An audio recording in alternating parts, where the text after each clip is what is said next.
limutin ang sarili, pasanin araw-araw ang kanyang krus at sumunod sa akin. Ito yung paanyaya na pinapahayag ni Jesus. Ito ay, kung tutusin ito, ay gamot na siyang dahilan kung bakit ang tao ay napapahama. Kasi kalimitan ang pinagmumulan ng ating kapahamakan. Sabi nga natin, kapag pinag-usapan natin ang kapahamakan, ay tumutukoy higit sa lahat sa pagkakasala. Kasi yung kasalanan na nagiging sanhin ng ating kapahamakan. At isa ang ugat ng pagkakasala ay alin? Ang pagkamakasarili. Ang iniisip ay ang kanyang sarili. Kaya ano ang pwedeng magiging kabaligtaran ng pagiging makasarili? Paghahandog ng sarili. Yun yung kabaligtaran ng pagiging makasarili. Ang paghahandog ng sarili. Siguro, sabihin natin ay bakit ito yung paanyaya na ibinibigay ni Jesus. Kasi ito rin yung pamamaraan na kanyang ipinakita sa atin. Ang Diyos na nagbibigay ng kanyang sarili. Kasi yan po yung simbolo ng Diyos. Ipinapahayag ko. Kaya sabi nga ho, di ba, ang gusto lamang ay krus. Walang Kristo. Sa atin, may krus at may Kristo. Yung iba, kapag mag-imahin ng tao, akala nila yun yung sinasamba. So, sa atin, hindi naman natin sinasamba yung kahoy na nakabayubay sa krus. Nahugis ni Kristo. Ang sinasamba natin yan ay ang nire-represent. Kasi hindi lang po yung krus. Kulang po kapag nakita lang natin ang krus. Kapag bahagi yun ang saan ay may ibang-ibang dahilan kung bakit gawa ng krus. Mas mahalagang makita natin yung Kristo na nakapako sa krus. At may bago tayo ng krus. Sa kumahali kasi yung tuma natin krus na nilalagay natin sa ating altar na wala na yung Ingri. Yung pangalan ng Ingri. Napakahalaga rin yung Ingri. Kasi baka kung anong klase o sino kaya yung nakapako sa krus. Kasi 2,000 years ago, yun ay very common. Yung Ingri, makita natin na tumutukoy yan walang yung kapatid kay Jesus. Kasi yun ang inilagay ni Poncio Pilato na kasalanan ni Jesus. Jesus of Nazareth, King of the Jews. So, hindi lang yan basta taong nakapako sa krus. Ngunit yung mismo si Jesus na nakapako sa krus na alin, na naghandog ng kanyang sarili. Bakit naghandog sa kanyang sarili? Hindi para mag-suicide. Meron nung nakatakda kasi mayroong bansa na pinapayagan yung euthanasia ay this coming March ata, mayroon isang nakatalaga na gusto na niya mamatay sa pamagitan ng euthanasia. Hindi ko lang ako panababasa ng kanyang story. Babae, 28 years old. Gusto niya nang mamatay. Wala naman siyang sakit. Wala naman siyang sakit. Pero hindi ko kanya alam kung anong kanyang dahilan kung bakit gusto niya mamatay. Yung ating pag-aalam ng sarili, hindi lang sa gusto natin i-inflict yung kamatayan, hindi sa ayaw na natin mabuhay sa lipunin na ito. Hindi sa gusto lang natin saktan yung ating sarili. Ngunit ito ay kabahagi ng pagkiisa natin kay Jesus. Pag-aalok ng ating sarili. Kaya nga maliwanag yung panay na pinahayag sa atin dito. Limutin niya ang kanyang sarili, pasanin araw-araw ang kanyang krus, at sumunod sa atin. So yung pag-aalok ng ating sarili, pagbasa ng ating krus, ay bilang pagsunod kay Jesus. At alam niyo na pagsunod kay Jesus, iyan doon. Sabi na natin, para sa kaligtasan ng daigdig na ito. Para sa kaligtasan ng mga tao, ipinagdarasal natin yung mga intensyon.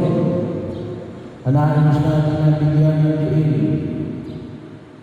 Bahagi rin ng aming pag-inilay kahapon. Sabi nga natin para sa kapatawaran ng mga kasalanan.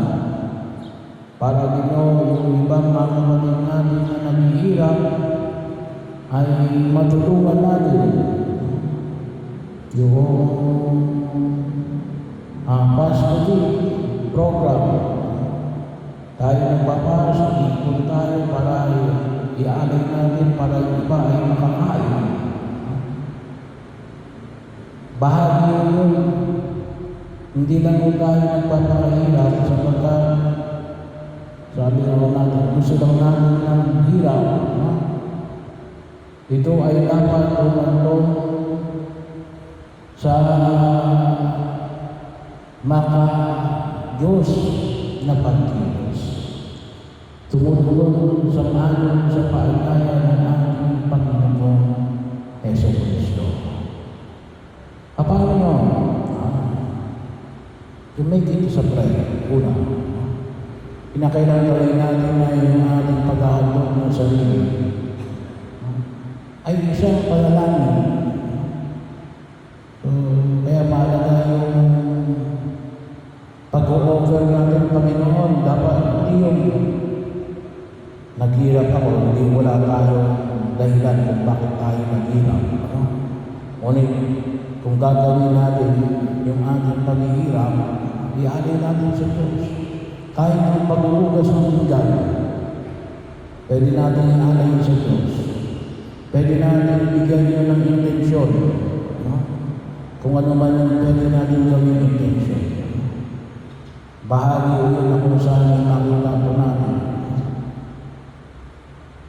Pagkakataon na kung saan ay maliwanag na itong ginagawa natin na pagpapasa ng ating krus ay hindi lamang pa sa pagpapasa ng krus, ngunit alin, intentional. Ba't ka naghirap? Talagang kinakailangan maghirap, kinakailangan pumayo.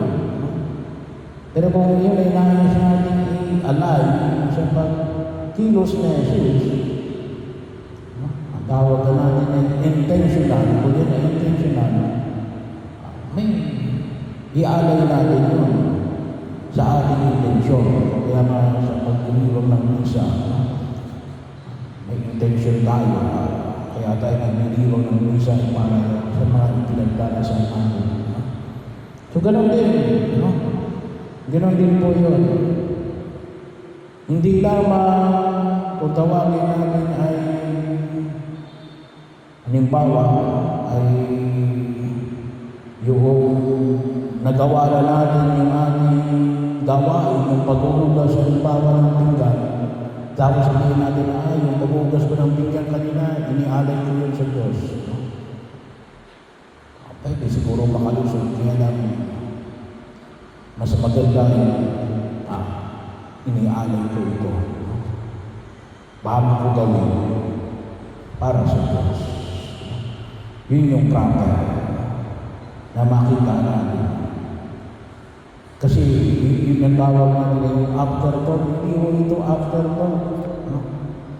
Ito ay maliwanag na intentional. Kaya nga, sa Ebanghelyo natin dito, sinabi na niya Jesus, bago pa mismo yung pagkapako niya sa krus. No? Ang anak na ay dapat magtiis ng maraming hirap. Itatakwil siya ng matatanda ng bayan ng mga punong saserdote at mga eskriba. Ipaparin siya ngunit sa katong araw ay muling mabubuhay. So bahagi ito, na bago niya pa danasin yung pagkapako sa krus, maliwanag na kay Jesus kung bakit mangyayari ito. Kaya matawag natin yan intention. No? Intention. Bahagi yun. Hindi yung paliwanag lang natin. No? Hindi po afterthought. Kaya yung pagkahandog ng sarili ay bahagi ng ating malalim na pagninilay. Bahagi po ito ng pagkakataon na kung saan ay kung tawagin na po natin ay pinaplano natin. Hindi po ito aksidente. Well, maaari siguro may mga pagkakataon na accidental, pero may panahon tayo, ito, i-add ko ito habang ginagawa natin yung mahirap na gawain, pwede yun. Pero pag sinabi natin ng aksidente na later on na lang natin naisip na ito ay bahagi ng paghahandog mo ng sarili, siguro bahagi yun ng pagsasala para sa iyong sarili, pero hindi yung paghahandog para sa iyong sarili. No? Kaya napakahalaga po na makita ko natin. Kaya mahalaga rin yung alin. Katahimikan. No? Bahagi o kinakailangan natin mayroong panahon ng katahimikan na maialay natin ang bagay na ito sa harapan ng Diyos. Hindi lamang katahimikan panlabas, ngunit din sa lahat yung panloob natin katahimikan. At pangatlo, sanayin natin yung ating sarili. Sanayin natin yung ating sarili na kapag may ginagawa tayo, lalong-lalo na sa mga pagkakataon tayo nahihirapan, make it an offering to God. Gawin niyo itong bahagi ng paghahandog ng sarili. No? Kinakailangan natin na sanayin ito. Kaya nga, every Sunday, sinasanay natin na magandog ng tao. No? Kasi hindi nyo pwedeng, kinakailangan natin ipakita na masanay sila. No? Na iyon ay isang paghahandog sa Diyos. No? Bahagi yun sa paghahandog tao, sanay na alin, na maging makasarili. No? Yun ay innate na sa pagiging tao, na isipin ang sarili. Hindi po innate sa tao na maghandog sa sarili, maghandog ng sarili. Hindi po yan bahagi ng kalinangan ng tao na maghandog ng sarili. Ang kalinangan ng tao ay maging makasarili.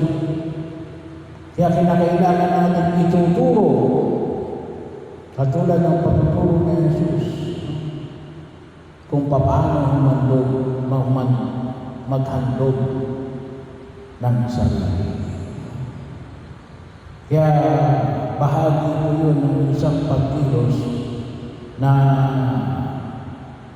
sana ay masanay tayo bilang mga tagasunod ng ating Panginoon.